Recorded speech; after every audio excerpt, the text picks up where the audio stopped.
O kitabı inkişaf elətdirmədilər. Və nəticədə müsəlmanlar geriyə getdilər.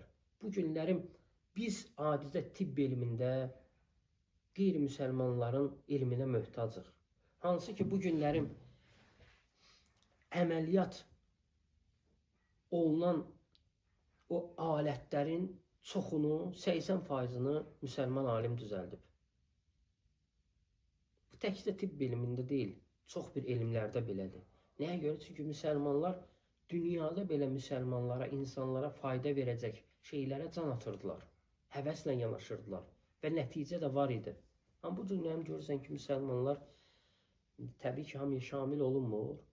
Yəni, boynunda olan işə həvəslə yanaşmırlar. Bu da onların dünyada geriləməsinə gətirib çıxardır. Hansı ki, dinimiz bunu bizə belə buyurmayıb.